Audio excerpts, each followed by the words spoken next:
கவனிங்க, மோசே நினைத்தான், கொன்னுட்டேன், நான் நேர்த்தியா கொன்னுட்டேன், யாருக்கும் தெரியாது. அடுத்த நாளே பார்க்கலாம் நடந்தது. யாத்ராகமம் 2ஆம் அதிகாரம் 14ஆம் வசனம் கடைசி லைன். அப்பொழுது மோசே, கவனிங்க, காரியம் நிச்சயமாக வெளிப்பட்டது என்று பயந்தான். பார்வோன் அந்த காரியத்தை கேள்விப்பட்ட போது மோசேயை கொலை செய்ய வகை தேடினான். மோசே பார்வோன் இடத்து நின்று தப்பியோடி மீதியான் தேசத்தில் போய் தங்கி ஒரு துறவண்டையிலே உட்கார்ந்திருந்தான். சகல வித்தையும் கத்திருந்தாங்க. எகிப்து தேசத்தை ஆளுகை செய்ய வேண்டிய, கவனிங்க, ஒரு பிரதான மந்திரியாக இந்த பொறுப்பை ஏற்றுக்கொள்வதற்கு சித்தமா இருந்த அந்த வேலையிலே, அல்லது பார்வோன் ரெடியா இருக்கா அப்படி இந்த மோசேவை பிரதான மந்திரியாக ஆக்குவதற்கு, ஒரு பக்கம் தேவனுக்கு மோசேவை குறித்து உன்னதமான நோக்கங்கள் அன்று இருந்தன, ஒரு பெரிய தலைவன் ஆக்கணும் அப்படின்னு சொல்லி. ஆனால் மோசே அவசரப்பட்டு எடுத்த முடிவினாலே, ஆவேசத்தினாலே, கோபத்தினாலே மோசே ஒருத்தனை கொன்னு போட்டுட்டான். யாருன்னு சொல்லுங்க? ஒரு எகிப்தியனை. அப்படி கொன்னதுக்கு அப்புறம் அவன் செய்த பாவம் வெளிப்பட்டு விட்டது. பார்வோன், கவனிங்க, ஆணையிட்டான், மோசே எங்க இருந்தாலும் அவன் அப்படியே கொன்னு போட்டுருங்க நீங்க. மோசேக்கு தெரிஞ்சிருச்சு அவன் செய்த பாவம் அப்படியே வெளியே வந்துருச்சு அப்படின்னு. ஓடி போயிட்டாங்க. தன்னுடைய கோபத்தினாலே, ஆவேசத்தினாலே, அவசர கொடுக்குத்தனத்தினாலே அம்மாவுக்கும் அப்பாவுக்கும் அக்காக்கு அண்ணனுக்கு எல்லாருக்கும் தூரமா போயிட்டான். அனாதையா வனாந்திரத்துல இப்ப மிஞ்சி நிற்கிறான். வருடங்கள் உருண்டோடி கொண்டே இருக்கு. மோசேவின் வாழ்க்கையிலே உயர்வும் இல்லை, தாழ்வும் இல்லை.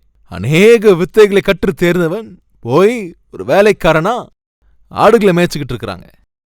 நிராசை, சோர்வு, காலம் கடந்து போய்கொண்டே இருந்தாலும் அவன் வாழ்க்கையில் எந்த மாற்றமும் வரவில்லை. இன்றும் நம்ம மத்தியில் யாராவது இருக்கிறீங்களா? உங்கள் கோபத்தினாலே, உங்கள் ஆவேசத்தினாலே மனைவியை தூரமாக்கி இருக்கிறவங்க, கணவரை தூரமாக்கி இருக்கிறவங்க, பிள்ளைகளை தூரமாக்கி இருக்கிறவங்க, உங்கள் கோபத்தினாலே, கர்வத்தினாலே, உன்னுடைய எண்ணத்தின் அந்த பலத்தை நீ நம்பிக்கொண்டு அதை சார்ந்து கொண்டு உன்னோட வைகளை அழகை அந்தஸ்தை நீ நம்பிக்கொண்டு, கவனி, இந்நாளிலே கேவலமான ஒரு நிலைமைக்கு நீ வந்து விட்டாயா? எல்லோருக்கும் தூரமா வந்துட்டாயா? பினான்சியலா தவிச்சுக்கிட்டு இருக்கிறாயா? அனாதியா தவிச்சுக்கிட்டு இருக்கிறையா? அட்ரஸே இல்லாமல் இந்நாளிலே தனிமையிலே எல்லாருக்கும் தூரமா அப்படியே வாழ்ந்து கொண்டு வருகிறாயா? மோசே தப்பி ஓடினாங்க. எல்லாருக்கும் அப்படியே தூரமா போயிட்டான். அவன் அனாதையா மிஞ்சி நிக்கிறாங்க. வனாந்திரத்திலே வாழ்ந்து கொண்டு வருகிறான். சொல்ல முடியாத அளவுக்கு வேதனைக்குள்ளாக இருந்தான். அப்படிப்பட்ட நேரத்தில் தான் பரலோகத்திலிருந்து என் தேவன் இறங்கி வந்தாருங்க. ஒரு ஓட்டம் பிடித்தவனை அற்புதமான ஒரு தலைவனாக ஆக்குவதற்கு தேவன் மோசேயை அப்படியே தேடிக்கொண்டு அந்த வனாந்திரத்துக்கே வந்துட்டாருங்க.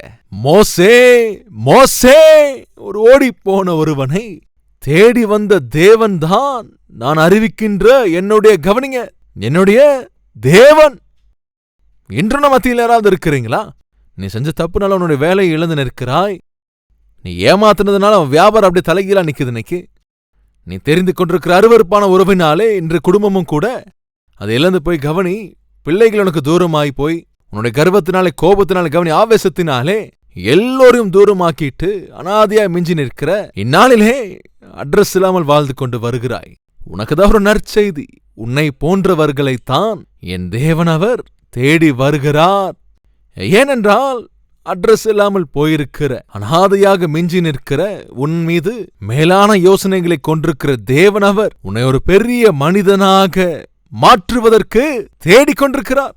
அந்நாளிலே அட்ரஸ் இல்லாமல் வனாந்திரத்துல நிராசையோடும் சோர்வோடும் நலிந்து கொண்டிருந்த அந்த மோசேவை தேவன் கூப்பிட்டாருங்க. மோசே மோசே, நான் உன்னை இஸ்ரவேல் ஜனங்களுக்கு இரட்சகனாக மாற்றுவேன், தலைவனாக ஆக்கப் போகிறேன்.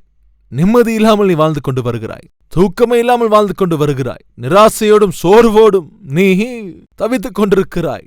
தைரியமாயிரு மோசே, உன்னைத்தான் தேடி வந்திருக்கிறேன். யார தேடி வந்தாருங்க சொல்ல முடியுமா? நீங்க நல்லவனா? அவன் ஒழுங்கானவனா? புத்தி இருக்கா அவனுக்கு? நீதிமான அவன்? யாருங்க தேடி வந்தார் தேவன் அன்னைக்கு? கடந்த காலத்திலே ஆதி தம்பதியரை, அதை தொடர்ந்து நபாக்கியவானை, அதையும் தொடர்ந்து ஓட்டம் பிடித்த ஒருவனை தேடி தேவன் வந்திருக்கிறாருங்க. இன்று தேவன் தேடி வருகிறார் உன்னை நல்வழிப்படுத்துவதற்கு, பொன்னான ஒரு எதிர்காலத்தை தருவதற்கு. அந்நாளிலே மோசே தன் வாழ்க்கை தேவனுக்கு அவன் ஒப்பு கொடுத்தான். என்ன ஆயிட்டான் தெரியுமா உங்களுக்கு? யாருக்கெல்லாம் பயந்து போய் அன்று ஓடி போனானோ பார்வோனை எதிர்க்கிறதற்கு அப்படியே தைரியமா உருவாகிட்டான். மோசேவன் பேரை கேட்டாலே போதும், பார்வோன் பயந்து செத்துருவான். கவனி, என்று யாருக்கு நீ பயந்து கொண்டு வாழ்ந்து வருகிறாயோ அவர்கள் உன்னை கண்டு பயப்படுகிற விதத்திலே என் தேவன் அவர் செய்ய போகிறார். யாரை பார்த்தின்று நீ தலை குனிந்து நிற்கிறாயோ அவர்களுக்கு முன்பாக என் தேவன் உன் தலையை உயர்த்தப் போகிறார். அவர்களை தலை குனிய வைக்கப் போகிறார். நீ செய்ய வேண்டியதெல்லாம் ஒன்னே ஒண்ணுதான். அந்த தேவனுக்கு உன்னுடைய வாழ்க்கையை, மிஞ்சி இருக்கிற வாழ்க்கையை ஒப்புக் கொடுப்பதுதான். நிராசையெல்லாம் போதும், சோர்வுக்குள்ள இருந்தது போதும், அலட்சியமா வாழ்ந்த வாழ்க்கை போதும், தேவனோட தூரமா போயிருக்க போதும், கோபங்களை அப்படியே வெளிப்படுத்தி அனாதையாக மிஞ்சி நிற்கிறாய் போதும். உன்ன மாதிரி ஒரு அனாதையை, ஓட்டம் பிடித்தவனை தேவன் தேடி வருகிறார் அற்புதமான எதிர்காலத்தை தருவதற்கு. இன்று கவனி, உன் வாழ்க்கையை ஆண்டவருக்கு ஒப்புக் கொடுத்தால் நீ இதுக்கு முன்பு ஒருபோதும் காணாத அற்புதமான ஆவிக்குரிய வாழ்க்கையை பார்ப்பாய். அதே போல அற்புதமான ஆசீர்வாதங்களை நீ அனுபவிக்கப் போகிறாய். சகோதரனே, சகோதரியே, இன்று தேவன் உனக்குதான் ஒரு வாய்ப்பை தருகிறார். அபாக்கியவதியா, உன்னை பாக்கியவதியாக்கத்தான் அவர் ஆசைப்படுகிறார். தப்பி ஓடுறவனா, அநேக பேருக்கு உன்னை தலைவனாக ஆக்க ஆசைப்படுகிறார். அருவருப்பான வாழ்க்கையை வாழ்ந்து கொண்டு வருகிறாயா? உன்னை அப்படியே கழுவி சுத்தமாக்கி தன்னுடைய மகனாக, மகளாக ஆக்க வேண்டும் என்று அவர் ஆசைப்படுகின்றார். உன்னை தேடி வருகிற தேவனுக்கு இன்று நீ காணப்படுவாயா? அல்லது ஆதாமை போல அர்த்தம் பொருத்தமை இல்லாத ஒரு பதிலை தந்து அட்ரஸ் இல்லாம போக போறாயோ? இஷ்டம். ஜெபிக்கலாம்.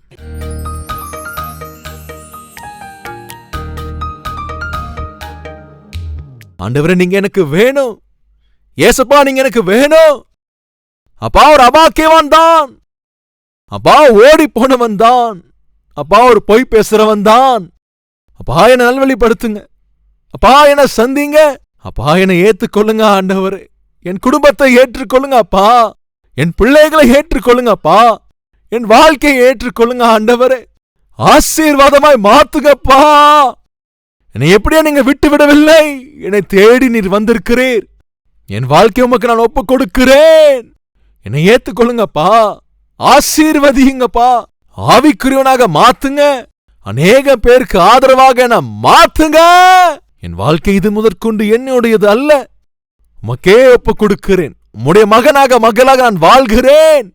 உம்முடைய சாட்சியாக வாழுகிறேன். உம்மையே சேவித்து சாட்சியா நான் வாழுகிறேன். இப்படி ஜெபிக்கின்ற அப்பா, ஒவ்வொருவரையும் சந்திங்க ஆண்டவரே. அவர்களுடைய பேரை ஜீவ புஸ்தகத்தில் எழுதுங்கப்பா. எல்லோரும் ஏற்றுக்கொள்ள வேண்டும் என்று, ஆசீர்வதிக்க வேண்டும் என்று இயேசு கிறிஸ்துவின் நாமத்தில் வேண்டிக் கொள்கிறோம் பிதாவே.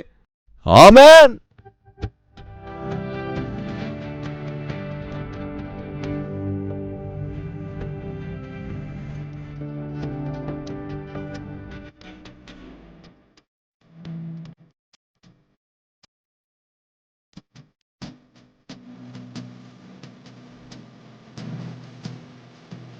இந்த சுருக்கமான செய்தி உங்களுக்கு ஆசீர்வாதமாக இருந்திருக்குமென்றால் பிறருக்கும் ஷேர் செய்யுங்கள், லைக் செய்யுங்கள். அதோடு கூட உங்களுடைய கமெண்ட்டையும் எழுதுங்கள். தேவனுக்கு சித்தமானால் நாளை மறுபடியும் நாம் சந்திக்கலாம்.